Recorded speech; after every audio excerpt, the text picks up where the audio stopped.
오늘 이 말씀을 듣는 분들 가운데에는 힘들고 어려운 시간을 보내는 분들이 계실 것입니다. 몸이 아프고 또 경제적으로 어려움을 겪고 계시고 또 사람으로 인해서 또 가족들로 인하여 고민하며 어려운 환경 가운데에서 힘들고 괴로운 시간을 보낸 분들이 계실 것입니다.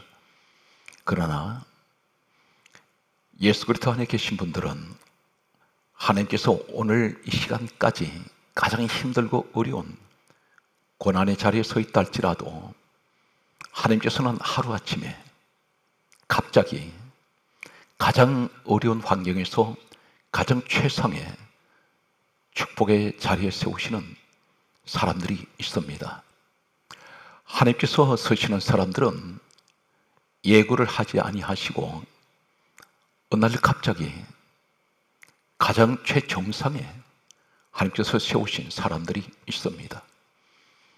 이러한 사람들은 각 시대를 초월하여 하나님께서는 역사 속에 계속하여 이러한 사람들을 세우시는 것을 보게 됩니다. 대표적인 몇 사람을 소개하면 모세라는 사람이 있습니다. 여호수아라는 사람이 있습니다.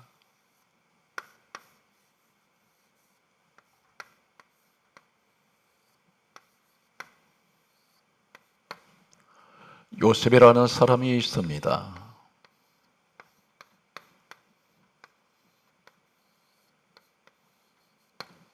다윗이라는 사람이 있습니다.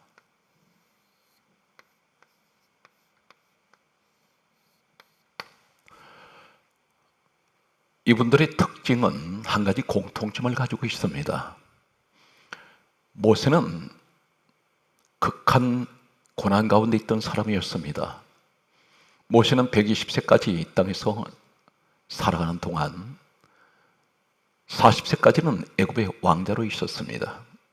그에게는 부러울 것이 없는 그러한 신분이었습니다.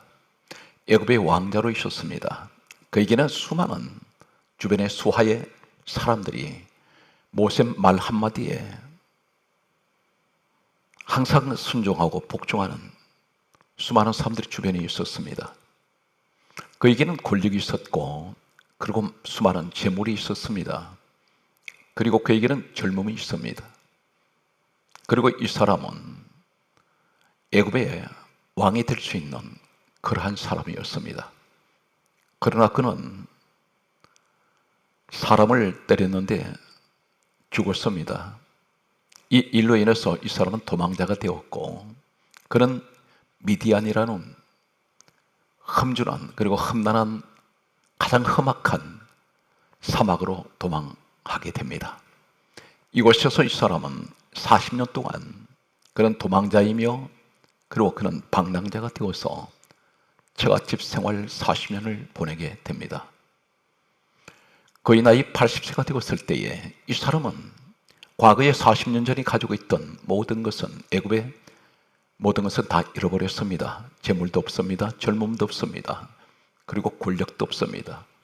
주변에 자신을 도울 수 있는 사람은 처갓집 식구 몇 사람 외에는 아무도 없습니다. 심지어 이 사람은 하나님께서 나이 80세가 되었을 때 애굽에 내려가서 하나님 백성들을 이끌어서 가나안으로 가라고 말씀하실 때에 하나님의 이 말씀 앞에 이 모세는 다음과 같은 말을 했습니다. 나는 입이 뻣뻣하고 혀가 둔한 자라고 말하고 있습니다. 그러나 그는 사도행전 말씀에 보면 그는 말하기를 말이 유창한 웅변가였습니다. 학문과 말에 뛰어난 사람이었습니다. 그런데 그가 광야 생활 40년 만에 그가 고백하는 말은 나는 입이 뻣뻣하고 혀가 둔한 자라고 말하는 것은 그에게는 주변에 평소에 대화를 나눌 만한 사람들이 없었습니다. 이날 또 마찬가지로 출애굽기 3장 1절 말씀을 보게 되면 모세가 이드로의 그 장인 이드로의 양을 치고 있었습니다. 자신의 양이 아닙니다. 장인의 양이었습니다. 이때 하나님께서는 찾아오셨습니다. 40년 광야 생활에서 자신의 이름을 불러준 사람이 아무도 없었습니다. 그러나 하나님께서는 40년이 지난 그때에도 모세를 잊지 아니하시고 모든 것을 잃어버리고 실패한 이 모세를 찾아오셔서 모세야 모세야 부르셨습니다. 하나님은 모세 이름을 기억하고 계셨습니다. 그리고 전격적으로 나이 80세가 되었을 때에 이 사람은 이스라엘의 민족의 지도자로 40년을 하나님께서는 세우시게 됩니다. 갑자기 예고 없이 찾아오셨습니다. 오늘 이 자리도 마찬가지입니다.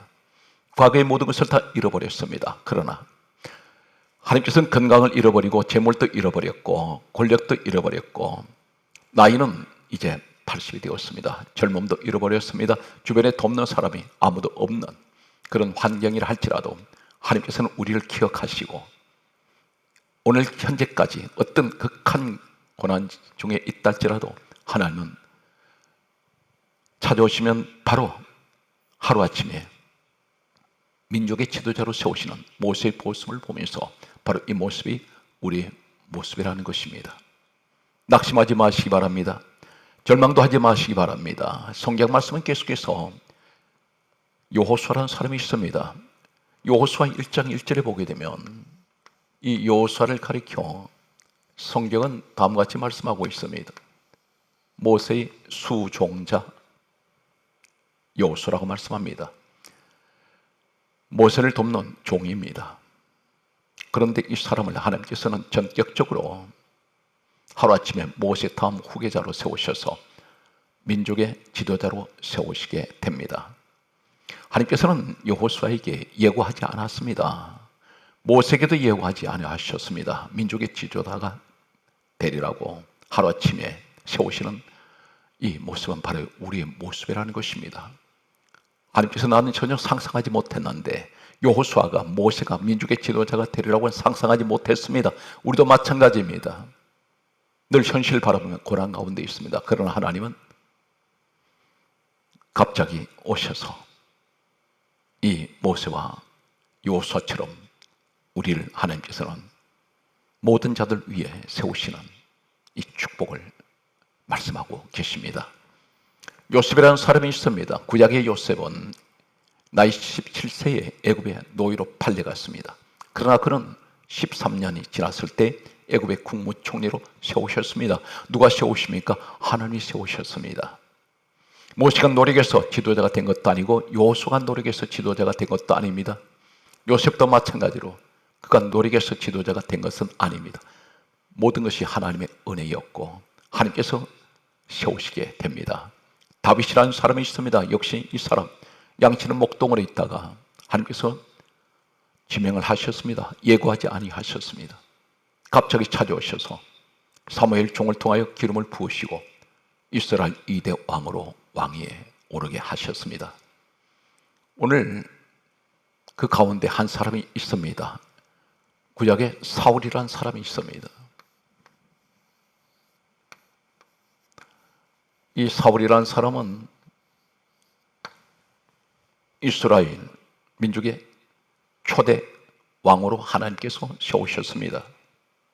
이 사람은 왕이 될 수 있는 그런 조건은 하나도 갖춰져 있지 않습니다.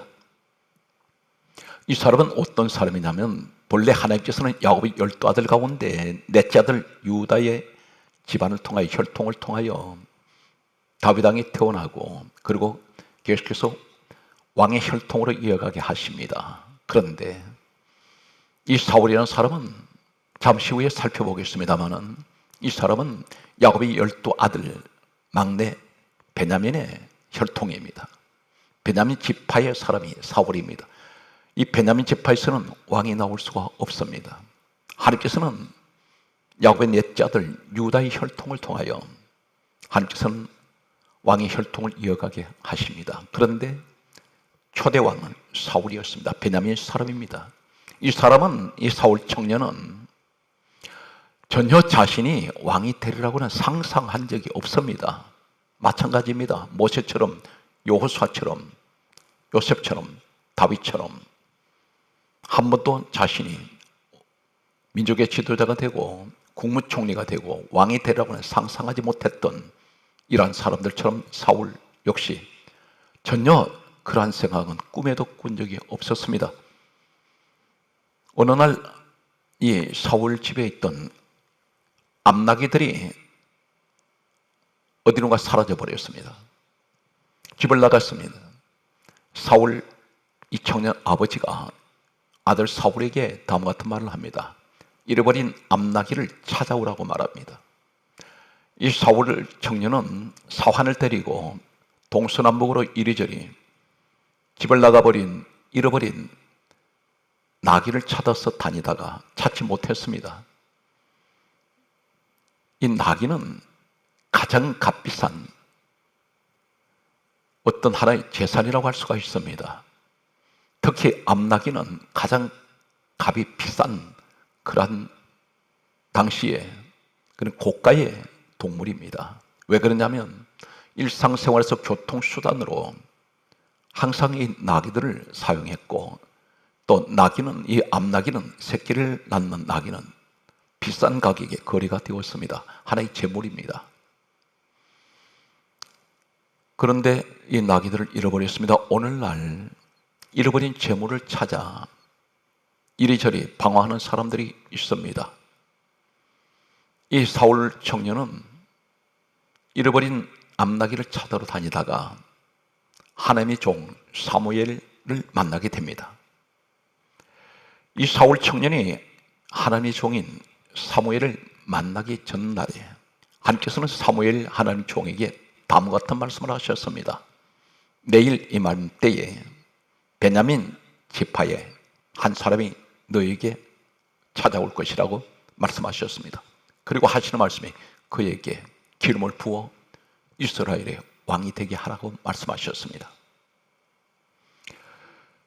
사무엘은 하는 말씀대로 그 이튿날 이 사울 청년이 찾아왔을 때에 기름을 붓습니다. 그리고 이스라엘 왕으로 세우게 됩니다.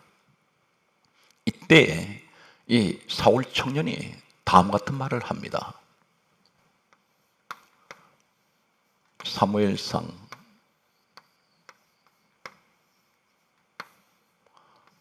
9장 21절에 하는 말이 나는 이스라엘 지파 가장 작은 베냐민 사람입니다. 이렇게 말합니다.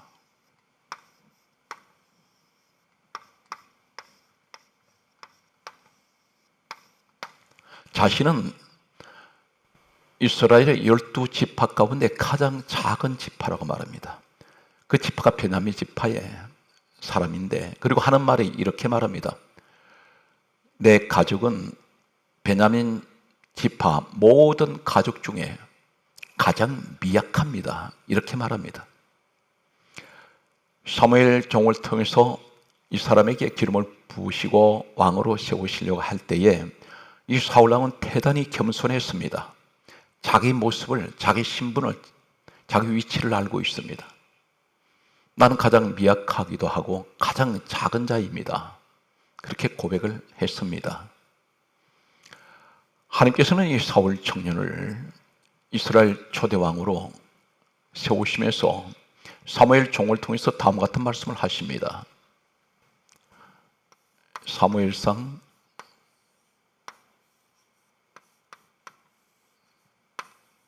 10장 2절 말씀을 보게 되면 어디로 보내시냐면 라헬의 묘실로 보냅니다. 라헬의 묘실.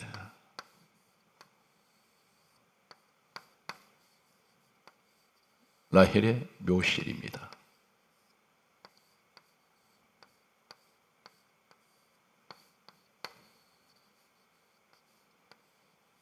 라헬의 묘지입니다.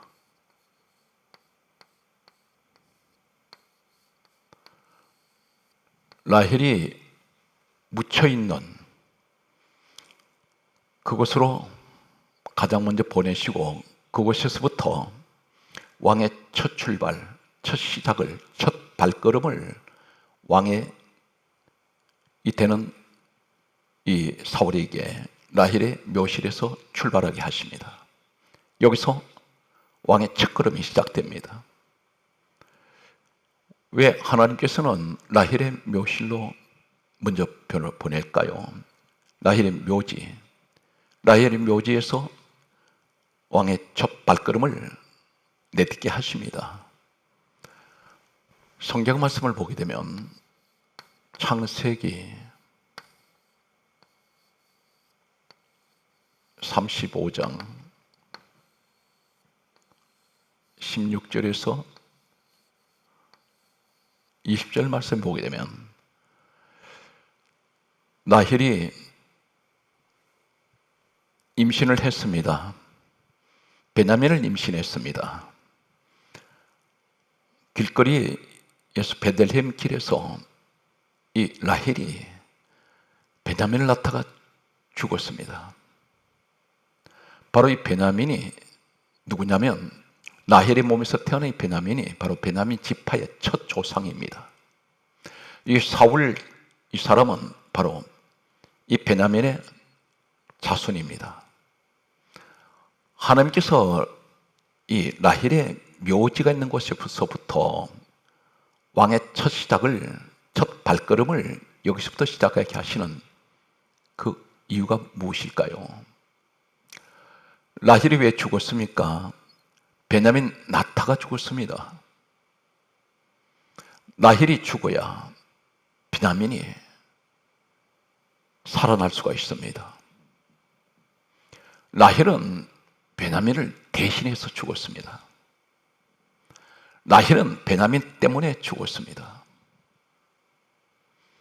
베냐민은 라헬이 죽지 않으면 살아날 수가 없습니다. 자신 스스로가 태어날 수가 없습니다. 라헬이 죽지 않으면 베냐민이 죽어야 합니다. 오늘 이 말씀은 무엇을 말씀하고 있습니까?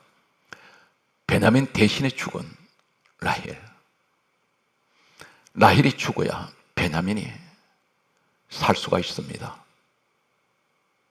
라헬이 죽지 않으면 베냐민은 살아날 수가 없습니다. 오늘 성경은 무엇을 말씀하고 있습니까?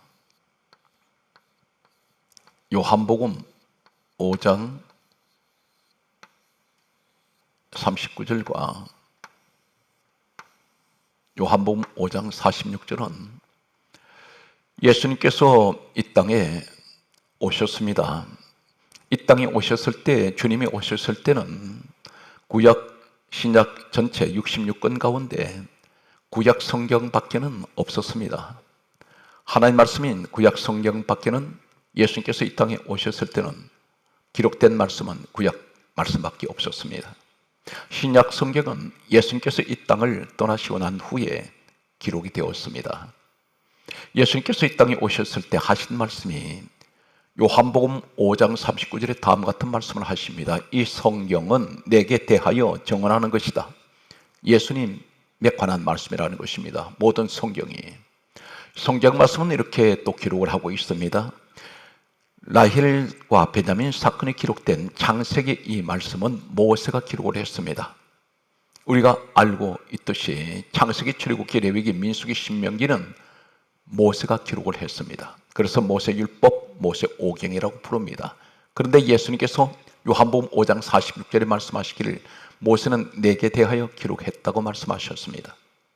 이 말씀은 곧 예수님 사건을 말씀하고 있습니다. 이 땅에 오셔서 이루실 예수님에 관한 십자가 사건을 라헬과 베냐민 두 사람의 관계에서 말씀하고 있습니다. 예수님이 이 땅에 오셔서 십자가에 죽으셨습니다. 왜 죽으셨습니까? 죄인들을 대신하여 십자가에서 마태복음 1장 21절 말씀과 같이 자기 백성들을 죄에서 구원하시기 위해서 이 땅에 오셔서 십자가에 죽으셨습니다. 라헬이 베냐민을 대신하여 죽었습니다. 예수님은 죄인들을 대신하여 죽으셨습니다.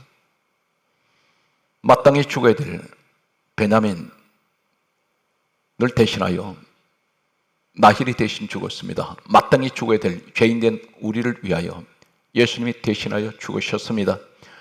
성경은 복음적으로 무엇을 말씀하고 있습니까? 로마서 5장 8절 말씀과 고린도전서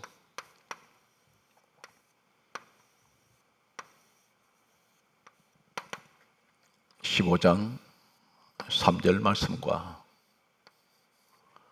고린도후서 5장 14절과 15절 말씀을 보면 로마서 5장 8절은 다음과 같이 말씀합니다. 그리스도께서는 우리를 위하여 죽으셨다라고 말씀합니다. 고린도전서 15장 3절은 그리스도께서는 우리 예수님은 우리 죄를 위하여 죽으셨다고 말씀합니다. 고린도후서 5장 14절과 15절에 계속되는 강조하시는 말씀은 예수 그리스도는 우리를 대신하여 죽으셨습니다. 베냐민을 대신하여 라헬이 죽었습니다. 이 말씀은 장차 이 땅에 오실 예수 그리스도께서 우리를 위하여 대신하여 죽으신 이 사건을 예언적으로 예표하시는 말씀입니다. 오늘 성경 말씀 보게 되면 계속되는 이 말씀 내용 가운데 우리에게 지금 무엇을 말씀합니까? 사울을 라헬의 묘지 앞에서 왕의 첫 시작을, 첫 발걸음을 시작하게 하시는 그 의미는 어떤 것을 말씀합니까? 이 베냐민의 혈통, 너희들이 있게 된 것은 너희들 스스로가 된 것이 아니라 이 베냐민, 첫 조상인 베냐민이 태어난 것은 다른 생명이 죽고, 그래서 이 베냐민 혈통이 있었다는 것입니다. 그것은 뭘 말씀합니까?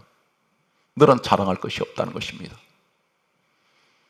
왕이 된 것은 너 노리고 된 것도 아니고 네가 잘나서 된 것도 아니고 어떤 혈통이나 아니면 너 능력으로 된 것이 아니라 모든 것이 태어난 그 첫 시작부터가 전부가 다른 사람이 죽음으로, 다른 사람의 희생으로 이 베냐민 혈통이 있게 되었고, 그리고 왕이 된 것은 모든 것이 자신의 노력이나 자신의 힘이나 자신의 지혜나 능력으로 된 것이 아니라 모든 것이 하나님의 은혜로 된 것이라는 것입니다.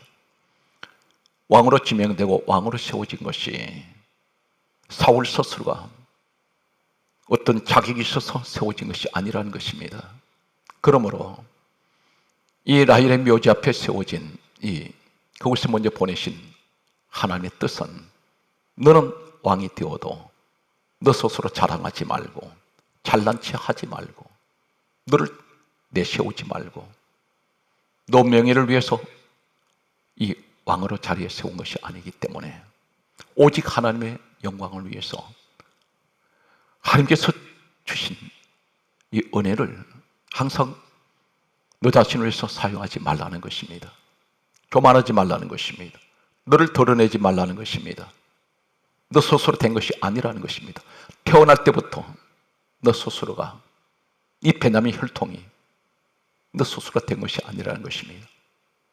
왕이 된 것도 모든 것이 하나님의 은혜라는 것입니다. 사랑하는 성도 여러분, 우리가 지금 오늘 있기까지 모든 것은 다 하나님의 은혜입니다. 내가 이 땅에 태어난 것도 내 스스로가 내 능력으로 태어난 것이 아니라는 것입니다. 오늘까지 하나님께서 나를 세우신 것은 전부가 하나님의 은혜입니다. 우리 스스로 된 것은 아무것도 없습니다. 오직 예수 그리스도 그분이 우리를 대신해서 십자가에 죽으심으로 우리 하나님의 자녀가 되었습니다. 내 능력으로 된 것은 아무것도 없습니다. 그러므로 성경은 이렇게 강조합니다. 고린도전서 10장 12절에 하시는 말씀은 선줄로 생각한 자는 넘어질까 조심하라 하셨습니다. 하나님 은혜로 세워주셨습니다. 모든 것이 그분의 은혜였습니다. 그런데 우리는 넘어져 버립니다. 실패합니다. 과거에 많은 것을 주셨는데 왜 실패하셨습니까? 오늘 이 자리에는 앞으로 하나님께서 이 말씀을 들으시는 모든 분들 가운데 하나님께서 이처럼 사울처럼 세우시는 분들이 있습니다. 그러나 조심해야 합니다. 서실 때, 세워주실 때 넘어질 수 있기 때문입니다. 사울의 모습을 이제 우리는 왕으로 세워졌을 때 그의 모습은 어떤 모습일까요? 이 사람이 왕으로 세워지고 난 후에 하나님께서 라헬의 묘실에서부터 출발하게 하신 하나님의 이 뜻을 그는 정반대의 길에 서게 됩니다. 그것은 왕이 되고 났더니 이 왕의 권력 그리고 모든 세상 부귀가 다 자기 것이라는 이 생각 속에 이 사람은 그 권력 앞에 빠져버립니다. 도취되어 버립니다. 하나님을 멀리하기 시작합니다. 그럼 결국 넘어져 버립니다. 이것은 우리에게 하나님께서는 앞으로 우리를 세우실 때에 이 사울 같은 이런 모습이 되지 말라는 것을 하나님께서는 말씀하십니다. 사무엘상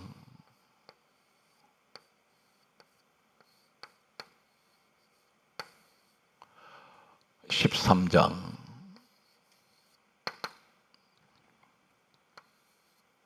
8절에서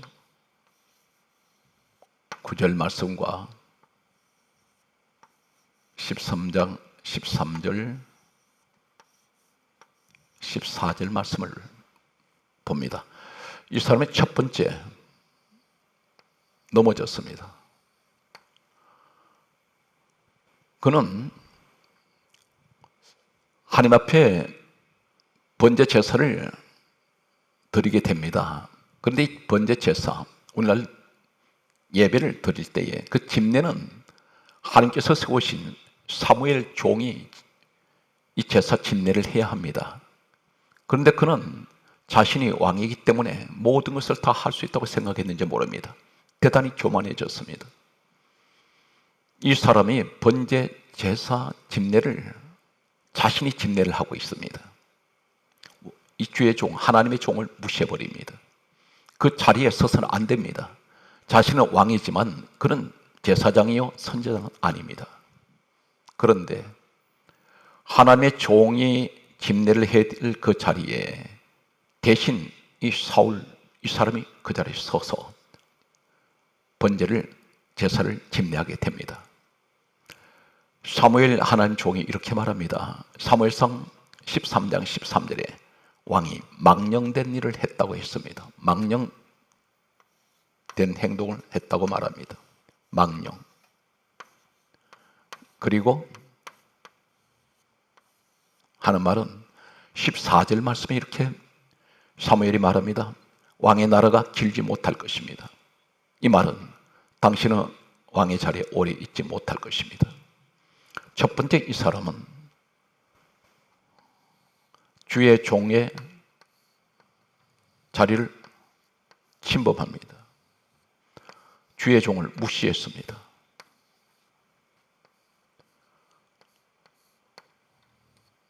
자신도 주의 종의 자리에 설 수 있다는 것입니다. 두 번째가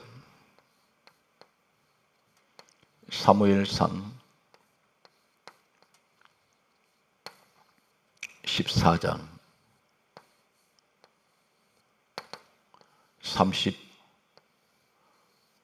35절 말씀을 보면 그는 왕이 되고 난 후에 오랫동안 하나님께 제사를 드리지 않았습니다. 성경 말씀은 이렇게 강조합니다. 처음 쌓은 단이었더라. 그렇게 말씀합니다. 처음 쌓은 단. 이 말씀은 무엇을 강조합니까? 이 사무엘상 14장 35절 있기까지 그는 왕이 되고 난 후에 몇 년의 세월이 흘러갑니다.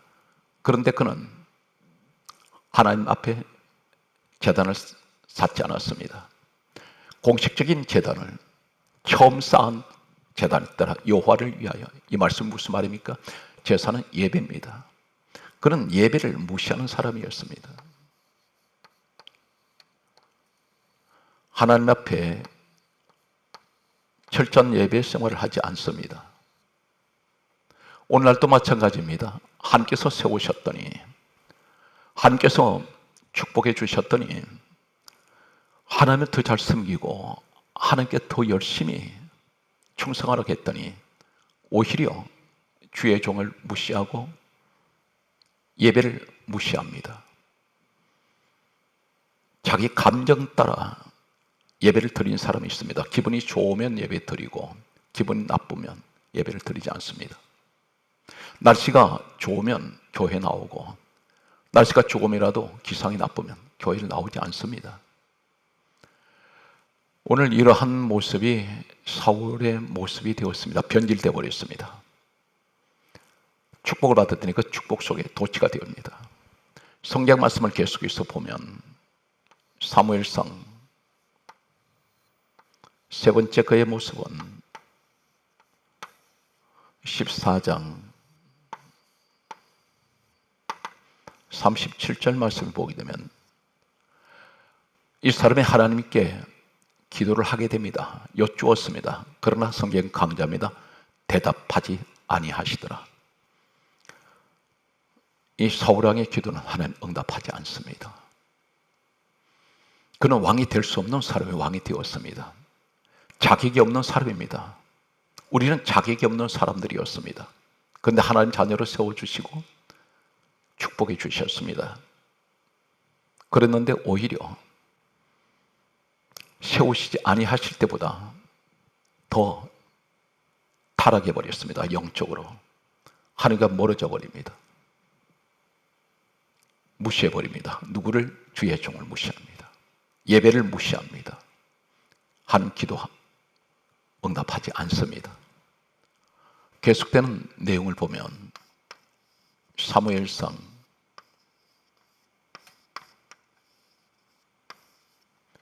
15장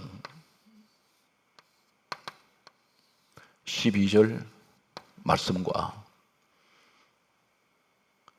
그리고 23절 말씀을 보면 사무엘상 15장 12절에 이 사람이 자기를 위하여 기념비를 세웁니다.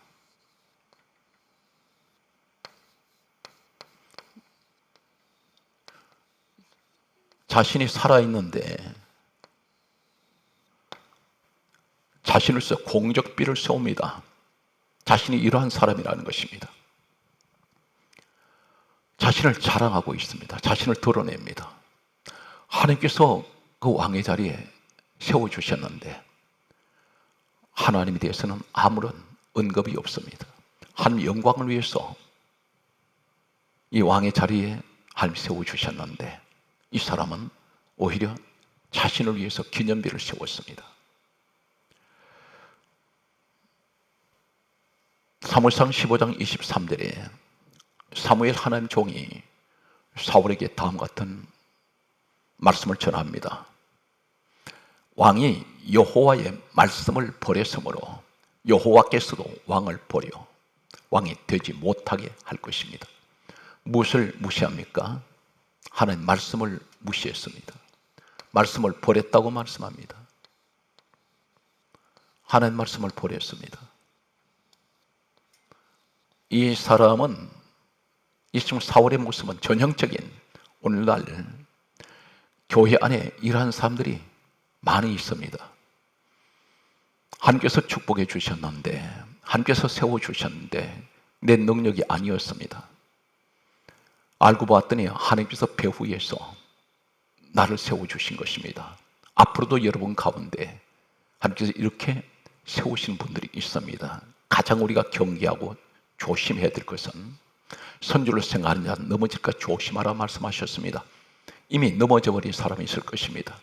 많은 것을 잃어버린 사람들.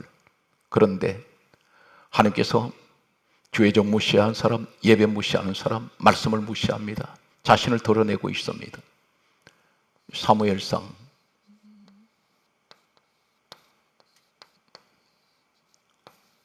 16장 14절과 28장 7절 말씀과 31장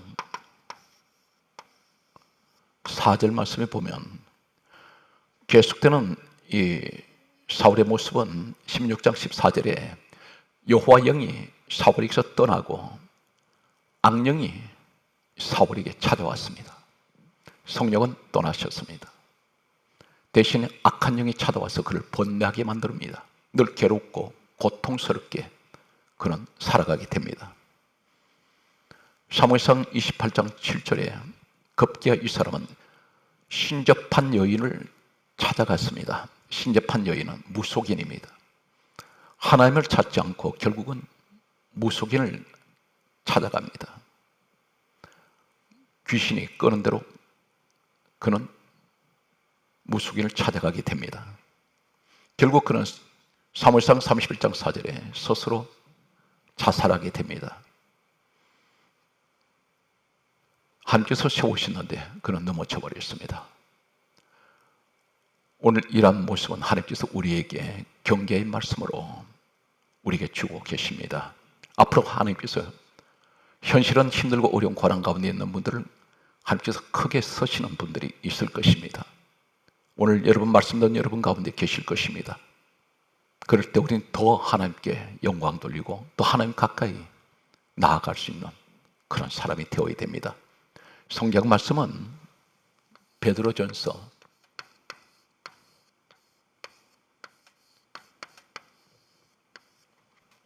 5장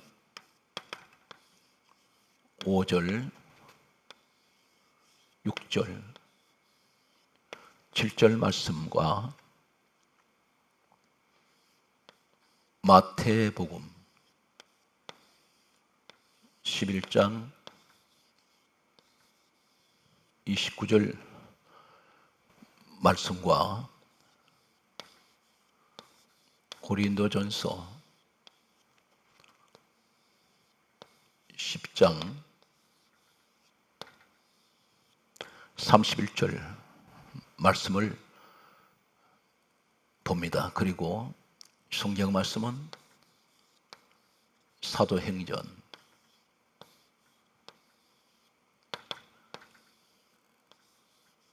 4장 12절 말씀과 그리고 요한복음 14장 6절 말씀을 보면 베드로전서 5장 5절에 하나님께서는 교만한 자는 대적하시되 겸손한 자에게는 은혜를 주시느니라 그렇게 말씀합니다. 사울처럼 교만해지면 넘어져 버립니다. 베드로전서 5장 6절에 하나님께서 말씀합니다. 겸손하라. 때가 되면 너희를 높이시리라 말씀하셨습니다. 항상 어느 자리에 세우신데 우린 낮아지고 겸손해야 됩니다. 베드로전서 5장 7절에 말씀합니다. 너희 염려를 다 주께 맡기라. 그가 너희를 돌보심이라. 겸손한 사람들에게 말씀합니다. 겸손한 사람은 모든 것을 주님께 맡기고 살아가는 사람들입니다. 하나님께서 돌보신다고 말씀합니다. 그 겸손이 어떤 곳에서 아니면 이 겸손이 어디에 있습니까? 마태복음 11장 29절에 예수님께서 말씀하시기를 내가 온유하고 겸손하다 말씀하셨습니다. 바로 겸손한 사람은 예수 그리스도의 마음을 가지고 있는 사람입니다. 예수님의 성품을 가진 사람입니다. 고린도전서 10장 31절에 그러므로 너희가 먹든지 마시든지 무엇을 하든지 다 하나님 영광을 위하여 하라 말씀하셨습니다. 사랑하는 성도 여러분, 하나님께서 앞으로 여러분 가운데 고난 가운데 세우실 것입니다. 이제 축복의 자리에 세우실 텐데 항상 무엇을 하든지 하나님 영광을 위해서 사시는 우리 성도가 되시기 바랍니다. 사도행전 4장 12절에 이 땅에 성경이 그렇게 강조합니다. 다른 곳에는 구원이 없습니다. 오직 성경 말씀입니다. 다른 이로서는 구원을 얻을 수 없나니 천하 사람 중에 구원 얻을 만한 이름은 예수에는 주신 일이 없습니다. 주님을 찬양하십시오. 주님이 영광을 위해서 서시기 바랍니다. 성경 말씀은 빌립보서 2장 6절에 우리 예수님이 근본 하나님 본체가 되십니다. 주님 영광을 위해서 오직 그리스도를 위하여 사시는 여러분 되시기 바랍니다. 요한복음 14장 6절에 예수님께서 말씀하셨습니다. 내가 곧 길이요 진리요 생명이니 나로 말미암지 않고는 아버지께로 올 자가 없느니라. 사랑하는 성도 여러분, 고난의 자리에서 낙심하지 마시고 이제 하나님께서 여러분에게 축복의 자리에 세우실 것입니다. 항상 하나님이 세우실 때 늘 주님을 위해서 더욱 충성하고 오직 예수 그리스도를 위해 사시는 여러분 되시기를 주의 손으로 간절하게 소망합니다.